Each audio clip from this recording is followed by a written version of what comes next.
Hello, everyone. My name is Selena Hill, and this is the Branding in the Age of Black Lives Matter virtual series here on SMW Plus. Thank you so much for joining me for another episode where we'll explore the power of social influence and cultural marketing. As we know, public support for Black Lives Matter has spiked in light of ongoing protests over police violence. In addition to hitting the streets, consumers are protesting and demanding change with their wallets. As a result, major brands are aligning themselves with the movement, unleashing a new wave of brand activism. On today's episode, I'm joined by a seasoned marketing leader and a content creator to discuss the impact that Black creatives have had on corporate marketing and messaging. We'll also explore how brands can tap into the power of influencer marketing to cultivate a trusted relationship with diverse audiences aligned with the Black Lives Matter movement. First up, we have Kerry Abner, who is the Global Marketing Manager at Sony Music Entertainment. In his role, Kerry works to expand the company's marketing and social strategy by way of paid advertisement, effective messaging, and content creation. His accomplishments include spearheading Ciara's 15 Years of Goodies campaign, generating more than 13.3 million social impressions. Kerry is also the founder of the creative marketing agency Intico, serving as a catalyst between brands and internet culture. There, he crafts authentic, non-traditional engagements that get powerful results from brands like Chico's, Habit for Humanity, and Ebony Magazine. We also have with us the Danielle Young, who is not only a content creator, but the content queen. So put some respect on her name. Danielle is the former video producer and host for Essence, and before that, The Root. She's known for breathing new life into videos, content, and social media. She is also known as the digital Midas because everything she touches on Blue Ivy's internet turns to gold. In addition, Danielle has her finger on the pulse of culture, becoming a source for news with her very own platform and interview series titled Real Quick. So I am super excited to have you two here to have this discussion today. Thank you. Happy to be here. I appreciate it. Likewise. Thank you. So, Kerry, I want to start this conversation by talking about influencer marketing. You've been in this space for a very long time. How has it changed, let's say, over the past 5 years? And how has it also changed just in like the last year when we've seen Black Lives Matter sort of explode all over the globe and all over corporate marketing? Yeah, I mean, I think first and foremost, I think brands are starting to take a different approach from this transactional style relationship. It's kind of going away from the sponsored post, so to speak, right? So, I mean, it's still happening. It's still definitely in play, but the transactional relationship of, oh, I have a campaign. We're going to get it all the way to the, to the 5-yard line. We're going to throw in talent at the last minute to amplify our messages and use your face as the card and then try to influence your audience. I think brands are moving away from, well, I'm encouraging brands to move away from that transactional form of a relationship to more of a relational form of relationship, where they're starting to bring the content creators at the front of the campaign, right? So letting the content creators also help identify what the KPI should be, what the strategy should be, what the messaging should be, where this should be distributed. I think all of that is a key part of a campaign's authenticity, because somebody like Danielle, who's built the audience, who has the personality, who's creating the content herself, she knows what the nuts and bolts of what works and what doesn't, while I'm coming in at the end doing the marketing campaign and just trying to stick Danielle into my marketing campaign versus like bringing her in as an actual partner. In the light or the spirit of Black Lives Matter movement, I want to say the biggest conversation is about ownership now. It's about intellectual property. It's about, how is my content being used? How is my likeness being used? Who owns the likeness of this? What royalties am I getting if this is an ongoing thing with brands? So I'm really excited to see that more content creators are looking at themselves and looking at their work as products, digital products, that are ultimately a brain dump and a crystallization of IP, to be honest, right? And that needs to be protected. It needs to be talked about upfront more often. Trademarks, copyrights, all of that needs to be a part of this conversation upfront, because once you start dealing with brands at a certain level, they have the means to execute on your concepts. You know what I mean? Faster than you probably, at a higher level, probably. But I think it's important for us to start talking about ownership and intellectual property for sure. For sure. Danielle, Kerry said a lot. He dropped a number of gems. I want to get your perspective on how content creation has changed over the past year since we've seen Black Lives Matter. What changes have you seen in corporate media, the space you work in, and even the content you create? It's funny. I've noticed things. I'm not sure about it being a change because I am coming from a more corporate space into now doing this stuff on my own. But I'm not gonna lie to you, Selena. A lot of this stuff feels a little bit like reparations. Like if Say it. Go ahead. Just in the sense, okay, my own experience of having certain publications come to me in this time specifically. I'm not even going to refer to this as like a Black Lives Matter era, but in this time of like reckoning, and people really seeing what we have been just kind of okaying for a while. And so like having certain brands that are predominantly white, approach me like we just want, whatever you want to do, just want to hear your voice. And I'm like, I feel you. And this feels like it's cool because this has never really happened to me where I've had like that type of brand reach out to want to be like, hey, do your thing. But like at the end of the day too, I'm like, well, what is the editorial decision? Like, are there, is this an actual part of your plan, or is this just some type of like, we're not racist Band-Aid, So a lot of it does feel to me performative in certain aspects.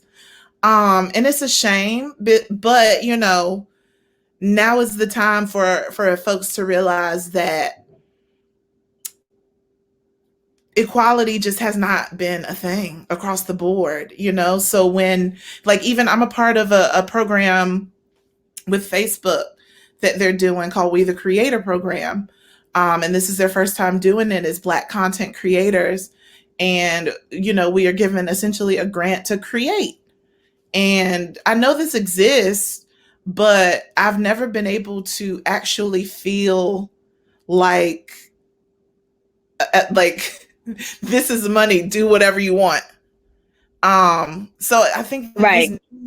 I don't know, it's just such a compound question because it is such a new space for me in general. And then to have this on top of it, to be like, oh, so this isn't normal. Like people don't be coming at you like, hey, Black person, really love what you're doing. Do this. So I think I'm experiencing a lot of that, but I'm like, oh, this isn't how it usually is for Black content creators. I've also, I know bloggers and things, especially from my time as an editor, have always had the conversation around Black bloggers, Black content creators not getting the same deals, not getting the same exposure, not getting the same anything. So I know that a lot of them band together and create networks where they're either sharing information or contacts or whatever the case, because this is the kind of like space where like you're not always in the room, you're not always seen, you're not always thought of, and so seeing a lot of like the last are going to be first and the first going to be last. I see that happening, which is kind of awesome because I understand that people trust their dollars with someone who has been able to show that they can build a brand. I understand, but there's so many great people And I know they call it what, micro influencers and things like that now, but there's so many great content creators that don't have that audience, sadly. So it's like they haven't been able to be considered, but I think now there's a little bit more consideration involved in campaigns and things like that. And you're starting to see a lot more quote unquote diversity that shows up across the board. So it's just, it's a lot of different things that I'm noticing as I'm brand new in the space of like content creation for oneself. But I'm just like, it's a good time to be Black. It's like, it really sincerely is a time to be Black. It is, Kerry, you know, Danielle said a lot of things, very important. One of the things that stuck out, she said performative. A few weeks ago, I had this conversation here on Social Media Week Plus where we talked about performative activism versus real activism when it comes to these brands who are very new to this space and who are elevating content creators, reaching out to Danielle, reaching out to other Black creators and like trying to give them that space. But, you know, so the question I have for you is, what makes that effective? What makes it real as opposed to performative? You know, brand activism is huge right now, but is it working and how can you make it work? In my personal opinion, I agree with Danielle 100%. I think a lot of it was performative. I think when, you know, a lot of brands came out on behalf of, you know, this big ruckus about, you know, just once they actually got to see, you know, and really sit down and digest what the Black experience has been in this country. I think a lot of it was performative because they didn't want to, it was so big that it got to the point to where you didn't want to be exposed for having a culture that was suppressive to the Black voice, Black creativity, Black art, Black face, Black talent. You know what I mean? So a lot of it definitely was performative in my personal opinion. But what I think is more, and this is coming from the opposite end of Danielle, right? Being inside the building, I think that it's important to not only support Black talent, but elevate and support Black executives. You know what I mean? Put Black people in positions of decision. You know what I mean? No, we shouldn't do this. Let's go with this. You know what I mean? Like hiring Black talent and opening up that pipeline to be more. You know what I'm saying? To our likeness and to our ideas. But I really think that what makes it work and what makes the two work in tandem is Black leadership also hiring, supporting, elevating Black talent, because now the conversation is a little bit more clear. It's like there's an emotional resonance there. There's experience there. There's like, we already understand each, you know what I'm saying? There's already a level of understanding each other just of where we come from and where we've been. So I think that's what makes it work. The disconnect tends to be when you have traditional white leadership who are not a part of internet culture, not a part of Black culture, sitting behind the desk trying to dictate the elevation and the visibility of Black culture. And I think that's where it feels just as disingenuous as it tends to come off. And we know that. So I think that's the problem. No, for sure. So, you know, we talked about, you know, some of the problems and, you know, how it feels performative. Even Danielle, you brought up the fact that micro influencers, Black creatives, bloggers, wherever you call them, have a lot to say and they're doing a great job in representing the culture. But, you know, are they being picked up and are they getting these brand partnerships and sponsorship opportunities? So, you know, it's another issue. Can you guys identify any brands that are maybe doing it right on the other end of the spectrum that maybe have partnered with the Black creative to successfully, you know, speak and communicate to people of color or had effective messaging, let's say this year? I mentioned Facebook, you know, with this We the Creator program. I think that this is pretty spectacular what they're able to do for content creators. And like, again, for someone like myself who normally doesn't even really get to play in those circles and get this opportunity. And I know a couple other people who had it as well. That's just pretty awesome and giving some really dope people an opportunity. And for it to be specifically Black content creators, I thought that was dope.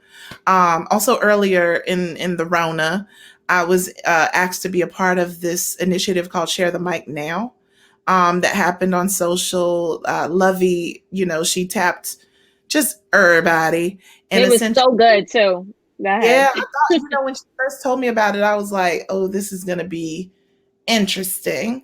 But the concept was for white women with platforms to share their specific social platforms with Black women like me. Yep.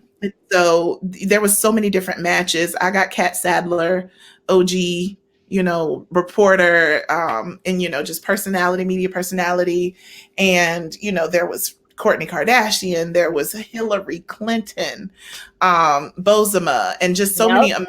amazing swaps, right? And that was a really eye-opening experience, just being able to literally take over a white woman's audience. And I was like, well, what? Because I know that these people, they got people like Dr. Yaba Blay, who really be out here, educating. And, I do that in my videos and things like that. Not to say that I don't, but I'm never the type that's jumping on live to do this. I'm interviewing. So I was like, well, what can I do? What am I? But to be able to bring them just a regular slice of Black life, in different circles. And that's to me, a really good vehicle for conversation around just changing people's mindsets, which is what obviously needs to and go down. Just a essential unlearning of what we have been systematically and systemically taught and conditioned into. That, I think, is a really great catalyst to create some type of change. I thought that was a really dope platform and a really great use of multiple platforms and multiple voices, as an initiative. As I'm thinking over just what I've been seeing, how brands have been maneuvering, I can't really point to anybody predominantly white as a brand that's been doing it right. I'm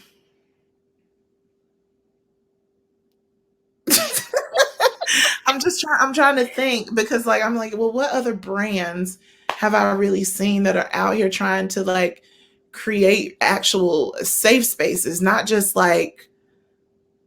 here, we love you, Black people, but is your company really about this? You know what I mean? Not just the little black box. But I don't really know. There's a lot more work that needs to be done. Yeah, for And sure.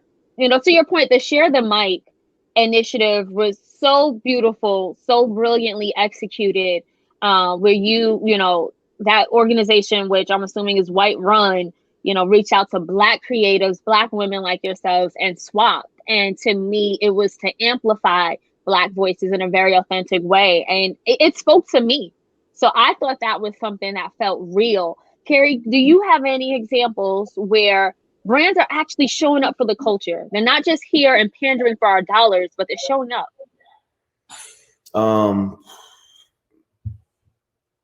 I can't tell, you know what I mean? I think I'm appreciative that, okay, cool, this moment sparked a big enough awareness so that now you feel compelled to participate. I'm gonna give you that. But I can't tell, because of the magnitude of what happened and because everybody's doing it. Now I can't tell who's being genuine or not, because I don't, I'm not in those rooms. But again, what I can say is it's one thing to support the talent, and I'm all for that, and I love that, because we need to have more Black art and creativity elevated at its highest level. But I also think I don't want us to overlook the fact that, what does your C-suite look like? And is there any Black leadership really on these boards for real? And if there's not, to me, that's you not keeping it 100 with me then, because it's the same thing. It's I'm willing to pay the artists. I'm willing to invest $3 million into a new artist, but I'm not willing to invest $3 million into a Black leader. Or and not to say, and hold on. That's not to say that Black artists aren't Black leaders. So I want to be clear with that. But I'm saying, like, you're not willing to invest that same money to project, to propel a young Black leader and their career to where they're in the C-suite and having these conversations and are part of your advisory boards and really having a voice to help steer this ship. I think that's the part that I need to see more of, and I would like to see more of, in tandem with elevating art and talent, of course, absolutely. So I can't, to answer your question, I'm not close enough to really see, and I can't tell, to be 100. You know, I ask that question a lot, and this is the first time I've gotten that answer, which is so interesting. What do you guys feel about, you know, brands like Nike and Ben & Jerry's? So a lot of people point to, because they were obviously reaching out and doing initiatives before 2020 that targeted Black campaigns. You know, Kerry, Danielle, when you say it's still, you know, how would you categorize those type of brands in particular?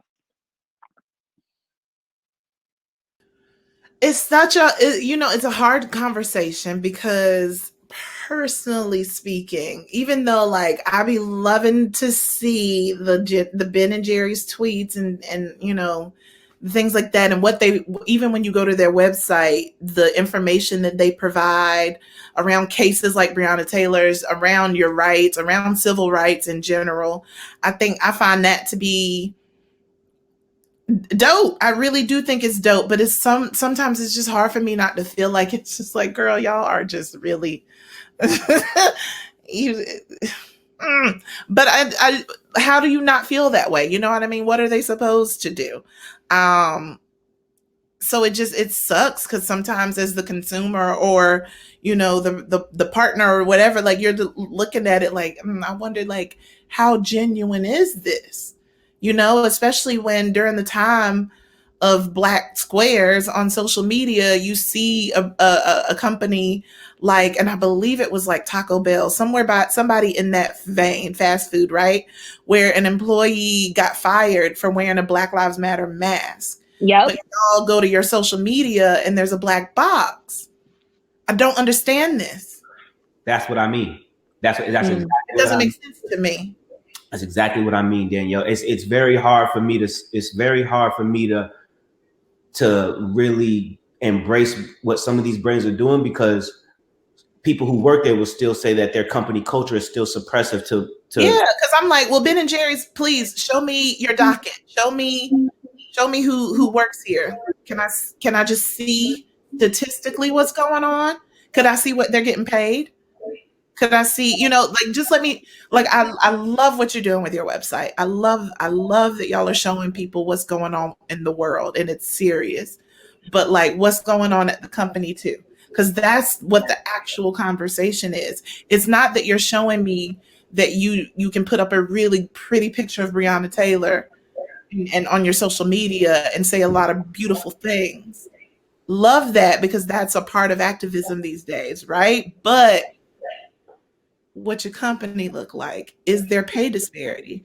Is, you know, like, those are the bigger conversation pieces. And like, even when you see, like today across my feed, Extra just shouted out that they hired 3 new editors and they were all diverse.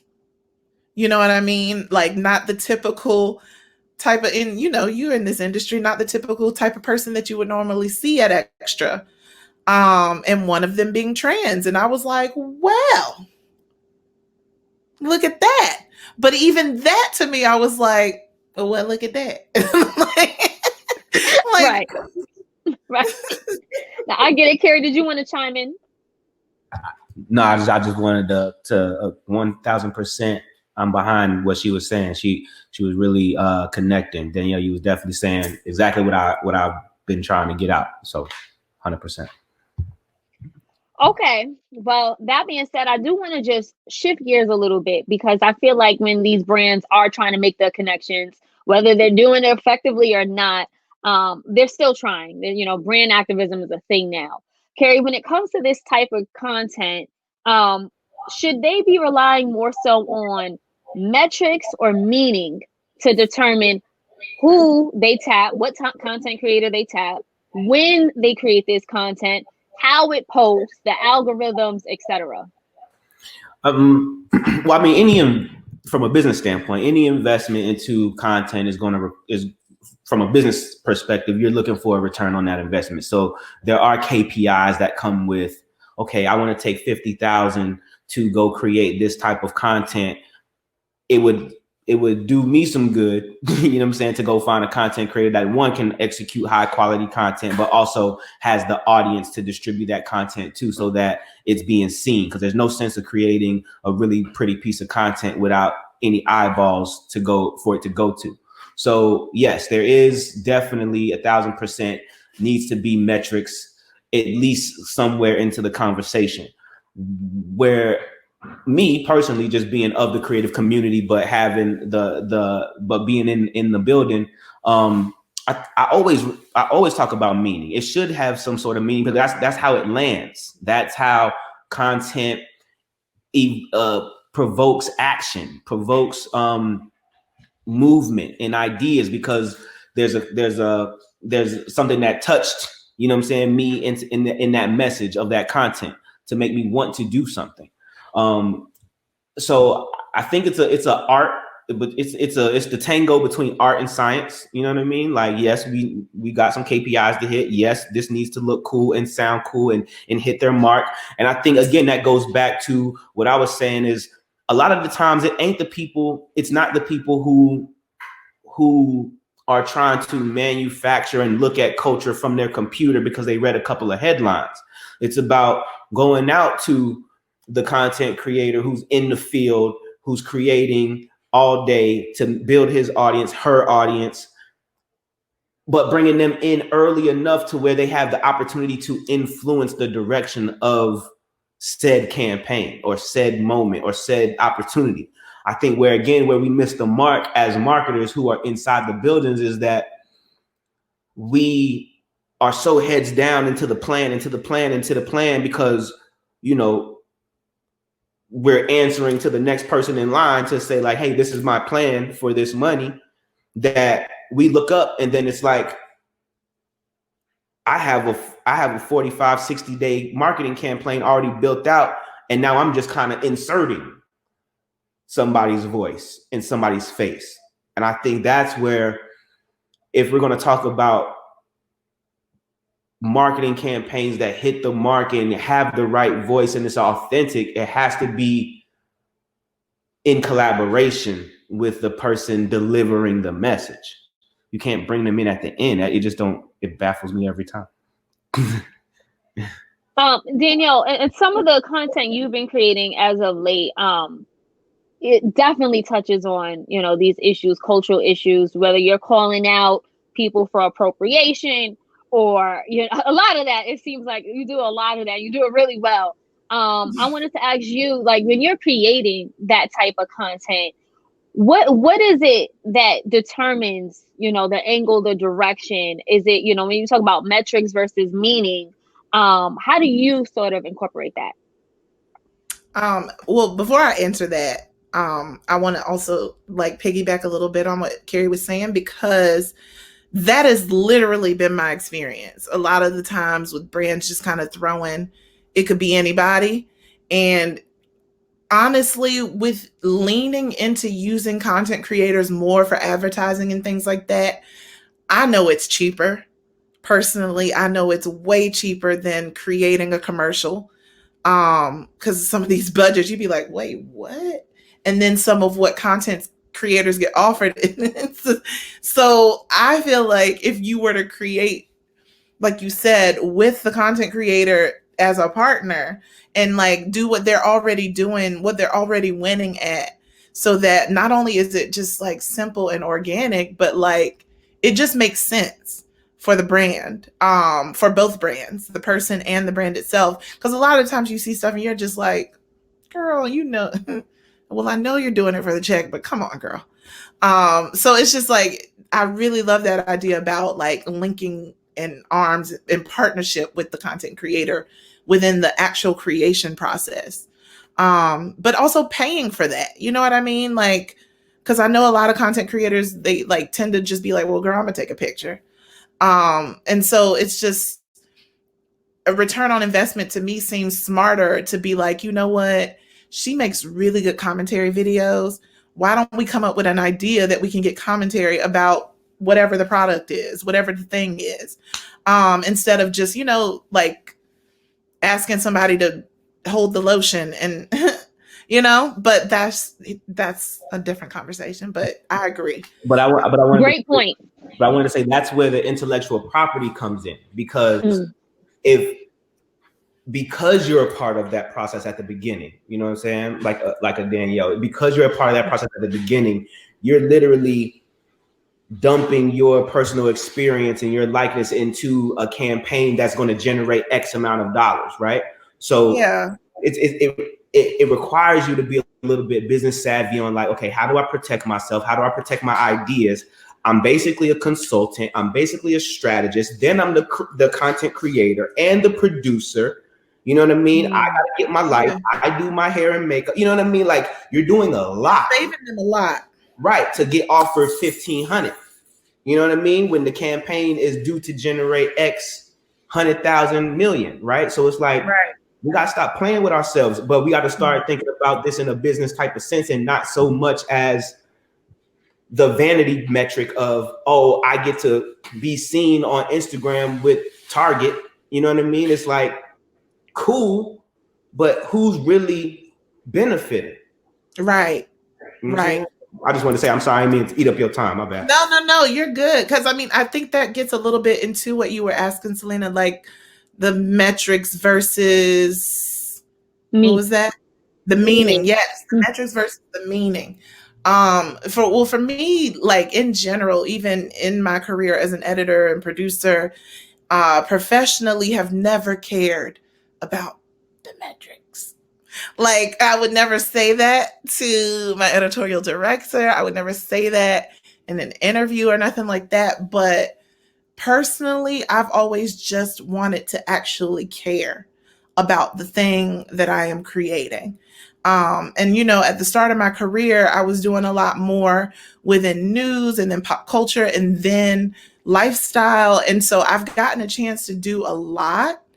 And I've always just felt like anytime, like whether it's like like when I was a lifestyle editor and I was working with Betty Crocker to come up with like recipes for at home, I was like, okay, even that, I don't care, but I'm going to create something that means something enough to where someone will care and then someone else will care. So the metrics part to me was always secondary, because I know if I created something that was going to resonate, it was going to be shared anyway.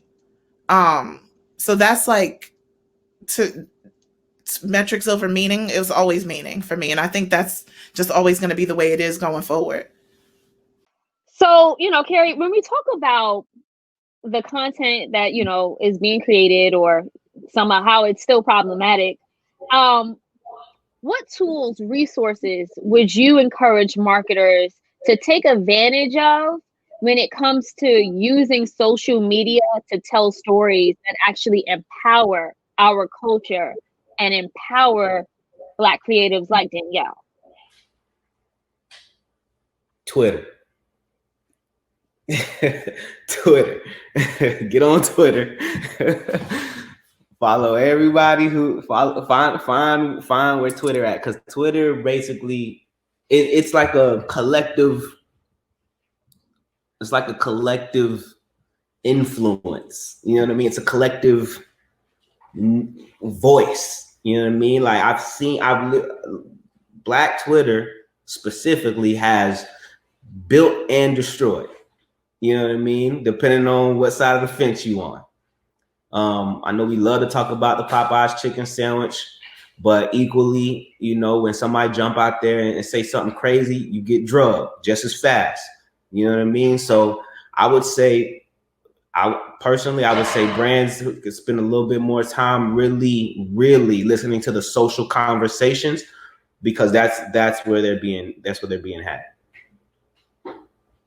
Can I add a little to that too? I think there's a new cool kid on the block, and I'm just so anti, I because knew I'm you was just so gonna tired of say it social because I was about to say media, it too. Go ahead. and I don't want to give into it.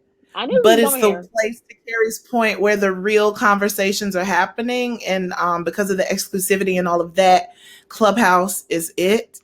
I just don't want it to get to a point where it becomes like too structured or like bastardized in some way. So if brands are able to literally tap in and just listen in on conversations, it could help in so many ways, right? Because not only are there conversations on there about girls who are getting money in bags and stuff, but there's also conversations where plus size women are talking about their experiences. Women are talking about their experiences in media, in fashion, in film. Men are talking about stocks, strippers, all kinds, like everything is going on in there.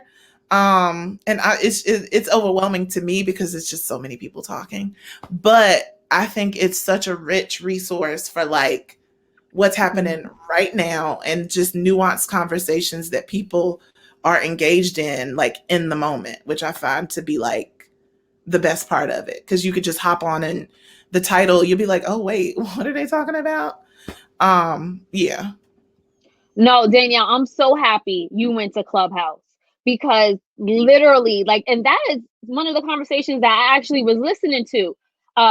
Yesterday, Joe Budden had a conversation, room titled, "Are you still giving away your IP for free?" And basically, there was this whole debate about how Black creatives, content creators, whatever you want to call us, are going into these rooms on these white-owned apps and giving ideas, giving free game, but are we benefiting? And we even talked about how it seemed like it was this Black creative culture that sort of gave Clubhouse a new momentum, right? And like kind of brought it to like a next level, made it really popular.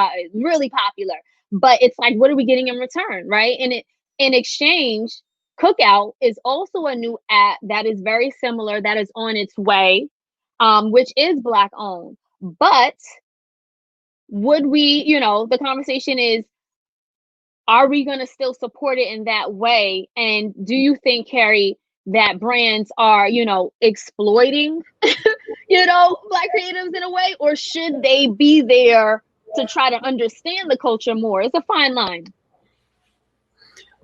I think it's a little bit of both. I mean, since we're already there and we're already doing it, it would probably be in your best interest to go sit in one of those rooms and listen and pull out as much game as you can to implement into something of value alongside the people who are leading the narrative, most importantly.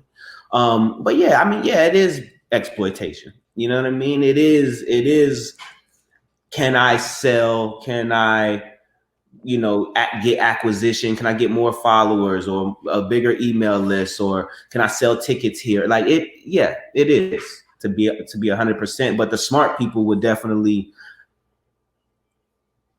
utilize it in a way to where it's like, it's probably in our best interest to find alignment to kind of keep it short. We need alignment between creative and business. We definitely do. And just to sort of wrap this conversation, no matter where we stand, corporate culture is still a dominant force in media, business, and obviously a lot of aspects of our lives. It's not going anywhere anytime soon. What could corporate brands do to become allies of the culture and amplify Black and Brown voices through its marketing and storytelling, Kerry? I think they need to release creative control and ownership, or partial, if we're talking about partnerships, partial ownership to people who are closest to the experience. You know what I mean? Like Black people are closest to the Black experience. And it's one thing to have their IP and likeness in your material, your marketing material, but it's another thing to not to have their likeness in your material, but also let them participate in the revenue that material is going to generate. I think that is where we're having a disconnect. We need to be able to participate in the revenue that comes from the royalties that come from the materials that we're creating. And that's the piece that that everybody needs to come together on. Danielle, what would you add to what Kerry said? And again, what should corporate brands be doing to amplify the voices of Black and Brown creatives through marketing and storytelling? Completely agree. I think that also like allow the company to reflect what is going on in the world. Like, don't let all the decision makers be one demographic. And that diversity in general brings forth a more equal playing field, because you have people that are thinking differently. They are looking at something differently. They are a part of different experiences. So I think, diversifying those workplaces is something that is going to be, and that's not just throwing some Black people or some Black women in the company, you know what I mean? Or having like that one day of diversity training. It's actually, looking at people's different qualifications for who they are and hiring that way, instead of just, having it be the same old. And also, to reiterate, creating partnerships that are bigger than just like, hey, I need somebody to fill in for this campaign. And really invest time and energy into content creators, because you never know what a full-on relationship could actually, birth. There are so many really amazing people that don't get a chance to be in those rooms. So if people are going to be tapping content creators, you might as well actually really tap into the well and invest in that same well. So I hope that's helpful. It is. You two have been immensely helpful. Thank you so much for your time and the work. I enjoyed this conversation so much.